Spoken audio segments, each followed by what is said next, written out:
السلام عليكم ورحمة الله وبركاته. إن الحمد لله نحمده ونستعينه ونستغفره ونعوذ بالله من شرور أنفسنا من سيئات أعمالنا من يهده الله فلا مضل له ومن يضلل فلا هادي له وأشهد أن لا إله إلا الله وحده لا شريك له وأشهد أن محمدا عبده ورسوله أما بعد.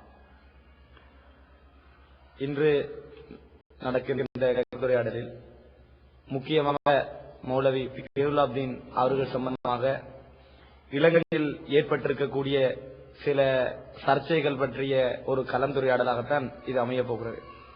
அந்த கலந்துரையாடலுக்கு வருவதற்கு முன்னால் இந்த கலந்துரையாடலுடைய முக்கியத்துவம் சம்பந்தமாக ஒரு சில வரிகளை சொல்லிக்கொள்ள ஆசைப்படுகிறது. இந்த தௌஹீத் பிரச்சாரம் ஆரம்பத்திலே சொல்லுவதற்கு மக்களுக்கு மத்தியிலே பயப்பட்ட காலத்திலே, அச்சப்பட்ட காலத்திலே பல உலமாக்கள் இந்த சமுதாயத்திலே இலங்கையிலும் இந்தியாவிலும் களமிறங்கி போராடினார்கள். களமிறங்கி போராடிய அந்த காலகட்டத்தில் மிகப்பெரிய தியாகங்களை அவர்கள் முன்வைத்தார்கள், செய்தார்கள்.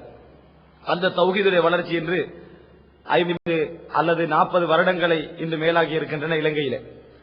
இந்த வளர்ச்சியே ஒரு பெரும் பங்கை மௌலவி பி ஜெயலலிதா அவர்கள் ஆட்டியிருக்கிறார்கள் என்றால் அது நான் மட்டுமல்ல, இலங்கையில் இந்த உரையை கேட்கக்கூடிய யாருடைய உள்ளமும் மறுக்காது என்பதில் எல்லின் முனையளவில் சந்தேகம் கிடையாது. ஆனாலும் ஆரம்பத்திலே இருந்த அந்த ஓட்டத்தை விட இன்றைய தௌஹீதின் வளர்ச்சி ஓட்டம் மிக கூடுதலாக வேகமாக இருந்து கொண்டிருப்பதன் காரணமாக வெளியிலிருந்து எங்களை நோக்கி வந்த விமர்சனங்கள் மட்டுமல்லாமல் இன்று உட்பகுதியிலிருந்தும் தௌஹீதில் இருக்கக்கூடிய அறிஞர்களை விமர்சிக்கக்கூடிய ஒரு நிலை உருவாகி இருக்கிறது. இதுல 2 விதமான விமர்சனங்கள். சிலர் சுயநலங்கள், சுயநோக்கங்கள், இன்னும் பல விஷயங்களை உள்ளே வைத்திருந்தார்கள் என்று சந்தர்ப்பம் என்று எதிர்பார்த்திருந்தார்கள். அந்த சந்தர்ப்பம் கிடைத்தவுடன் உடனடியாக அந்த விமர்சனத்திற்காகத்தான் நாங்கள் எதிர்க்கிறோம் என்ற பெயரிலே எதிர்ப்பை ஆரம்பித்தார்கள். இன்னும் சிலர் நியாயமாகவே இதில் எங்களுக்கு சில சந்தேகம் இருக்கின்றன என்ற அடிப்படையில் சிலர் சந்தேகிக்க ஆரம்பித்தார்கள். ஆனாலும் 2 குழுவினரும் அதை எத்தி வைக்க தவறிவிட்டார்கள் என்பதில் சந்தேகம் கிடையாது. அதை ஒரு விமர்சனம் வந்தால் அதை எப்படி முன்வைக்க வேண்டும், எப்படி கேட்க வேண்டும் என்ற இந்த நிலையிலே இதிலே இஹ்லாசுடன் நடந்தவர்களும் சரியான முறையில் முன்வைக்கவில்லை, இஹ்லாசுடன் நடக்காதவர்களும் சரியான முறையில் இந்த கருத்துக்களை முன்வைக்கவில்லை என்பதை நான் உங்களிடத்திலே முதலாக சொல்லிக் கொள்கின்றேன். இந்த இடத்திலே மௌலவி பி ஜெயலலிதா குறிப்பாக விமர்சிக்கப்பட்டவர்களுக்கு மத்தியிலே மௌலவி பி ஜெயலலிதா அவர்கள் கூடுதலாக விமர்சிக்கப்படுகிறார் என்பதை நாங்கள் கண்டுகொண்டிருக்கிறோம். இதற்கே இந்த நேரத்தில் ஒரு விஷயத்தை ஞாபகப்படுத்திக் கொள்ள வேண்டும். இலங்கையிலே சொல்வார்கள், எங்களிடத்தில் எல்லாம் இப்படியான விமர்சனங்கள் எதுவும் கிடையாது, இங்கே இருக்கக்கூடிய எந்த இப்படி விமர்சிக்கப்படுகிறார்களா என்று கேட்பார்கள். ஆம், உண்மைதான், அவர்கள் விமர்சிக்கப்படுவது கிடையாது. ஏனென்றால் மௌலவி பி ஜெயலலிதா அவர்கள் உரையாற்றிய உரைகள் அவர்களை போன்று வருடங்களுக்கு ஒன்றோ 6 மாதங்களுக்கு ஒன்றோ அல்ல. எனவே அதிலே ஒரு விமர்சனம் 2 விமர்சனம் தான் இருக்கும். ஆனால் வருடத்திலே 100, 200, 300 என உரைகள் ஆற்றப்படுகின்ற பொழுது அதற்கேற்றால் போல் மனிதர்கள் அடிப்படையில் தவறுகள் இருக்கத்தான் செய்யும். எனவே அவர்களுக்கு குறைவாக இருக்கிறதே, இவர்களிடத்திலே கூடுதலாக இருக்கிறதே என்ற இந்த கணிப்பீடெல்லாம் தௌவாவிலே ஒரு மூடி மறைமுகமான சில விஷயங்களை செய்வதற்கு வாய்ப்பாக அமைந்தே தவிர வளர்ச்சிக்கு உந்துகோலாக அமையாது என்பதை நான் சொல்லிக் கொள்கிறேன்.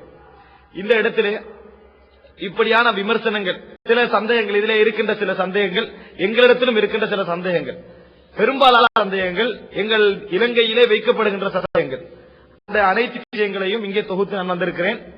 இதிலே முதலாக எனக்கு இந்த நேரத்தை பல வேலைகளுக்கு மத்தியிலே ஒதுக்கி தந்த மௌலவி பி ஜெயலலிதா அவர்களுக்கு ஜஸாகுல்லாஹ் ஹைரா, அல்லாஹ் தஆலா நல்ல கூலியை வழங்குவானாக.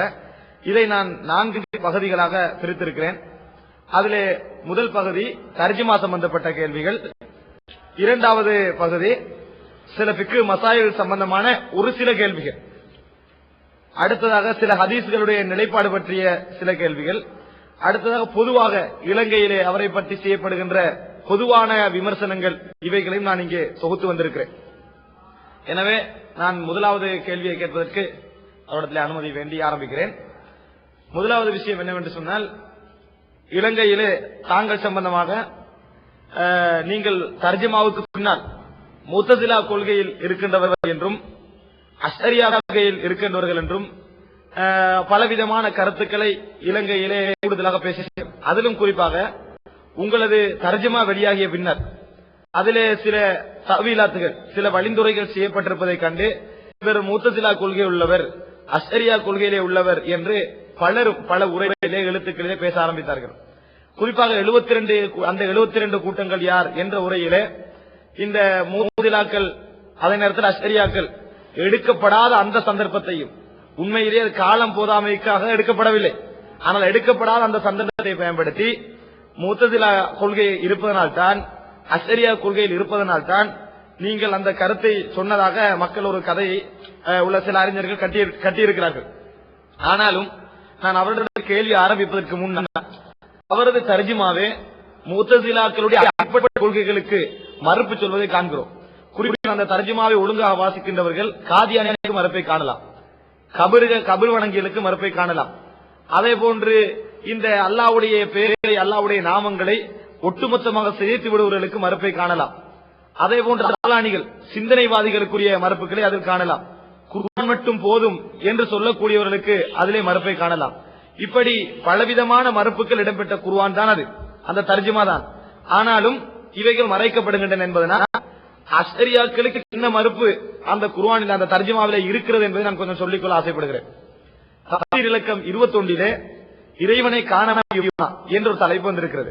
அஷ்அரியாக்களுடைய அடிப்படை கொள்கை இறைவனை காண முடியாது, இறைவனை இம்மையிலோ மறுமையிலோ இறைவனை காண முடியாது என்பதுதான் அஷ்அரியாக்களுடைய அடிப்படை கொள்கை. இதனால் தான் அபுல் ஹசன் அஷ்அரி கூட தனது இபானா என்ற நூலிலே அவர் அதிலிருந்து தௌபா செய்த பின்னால் குறிப்பாக ருயத்துல்லாஹு ஃபில் ஆகிரா, அல்லாஹ்வை இம்மையிலே காண முடியும் என்ற வசனங்களை போடுகிறார். எனவே இந்த கொள்கையிலே முத்தசிலாக்களும் அஷ்அரியாக்களும் இருக்கிறார்கள். அதற்கு தலைப்பிட்டே அதிலே மறுப்பு சொல்லப்பட்டிருக்கிறது. அஷ்அரியா கொள்கையில இருக்கின்ற யாரும் இந்த சொல்ல முடியாது என்பதை நான் முதலில் சொல்லிக் கொள்கிறேன். இது 21வது இலக்கத்திலே இடம்பெற்றிருக்கிறது. இரண்டாவது, அஷ்அரியாக்களை பொறுத்தவரைக்கும் மனிதர்கள் செய்கின்ற செயல்கள் போன்ற வசனங்கள் அல்லாஹ்வுக்கு இடம்பெற்றிருந்தால் ஏற்றுக்கொள்ளவே மாட்டார்கள்.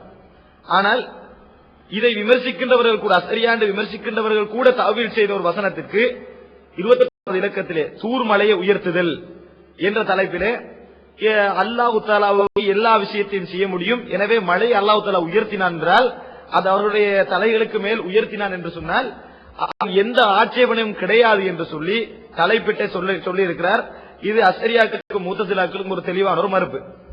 அடுத்ததாக அக்லானிகள், இலங்கையிலே இருக்கக்கூடிய ஜமாத் இஸ்லாமியாக இருக்கலாம் அல்லது இஹ்வானிகள் என்று அழைக்கப்படக்கூடிய டிஏ ஆக இருக்கலாம், இவர்கள் அனைவருமே ஹலீஃபா என்ற சொல்லுக்கு, ஏன் சில விமர்சனங்களை செய்யக்கூடிய தௌஹீத் மௌலைமார்கள் கூட ஹலீஃபா என்ற சொல்லுக்கு, அதாவது இலங்கையிலே இருக்க அந்த அரசன், உலகத்திலே இருக்கக்கூடிய அரசன் அல்லது அல்லாஹ்வுக்கு பிரதிநிதியாக அனுப்பப்பட்ட மனிதனுக்கு தான் ஹலீஃபா என்ற சொல் குறிக்கிறது, பிரதிநிதி என்ற கருத்தை தான் குறிக்கிறது என்று சொன்னார்கள்.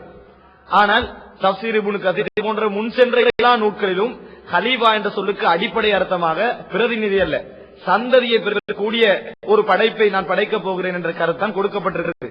எனவே ஹலீஃபா எனும் சொல்லுக்கு பொருள் என்ற தலைப்பிலே 46வது இலக்கத்திலே, தஃசீர் 46வது இலக்கத்திலே சிந்தனைவாதிகளுக்கு மறுப்பு இடம்பெற்றிருக்கிறது.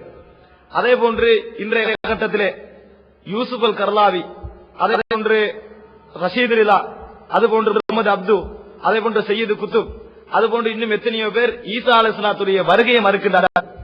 ஈசா அலைஹிஸ்ஸலாத்துடைய வருகையை மறுக்கின்றார்கள். குறிப்பாக யூசுப் அல் கர்லாவி அவர்கள் மறைமுகமாக மறுப்பை தெரிவிக்கின்றார்கள். இந்த அனைவருடைய கட்டுரைகளும் பத்திரிகையிலே அங்கே இடம்பெற்றுக் கொண்டிருக்கின்றன இலங்கையிலே. இவர்களுக்கு யாருக்கும் அங்கே மறுப்பு இடம்பெற்றது கிடையாது. இந்த அதாவது தஃசீரிலே மசீஹ் என்ற தலைப்பில் ஈசா அலைஹிஸ்ஸலாத்துடைய வருகையை குர்ஆனிலிருந்து நிரூபிக்கப்பட்ட ஒரு தலைப்பு அக்லானிகளுக்கு ஒரு மறுப்பாக இருக்கிறது. இது 92வது இலக்கத்திலே பதியப்பட்டிருக்கிறது. அதே போன்று தஃசீர் இலக்கம் 101 தூதர்கள் சென்று விட்டனர் என்ற வாதத்தை வைத்து இவர்கள் ஈசா அலைஹிஸ்ஸலாம் அவர்கள் வரமாட்டார்கள் என்பதை நிரூபிக்கிறார்கள். அதற்குரிய தெளிவான மறுப்பையும் அந்த தஃசீரிலே 101வது இலக்கத்திலே காணலாம்.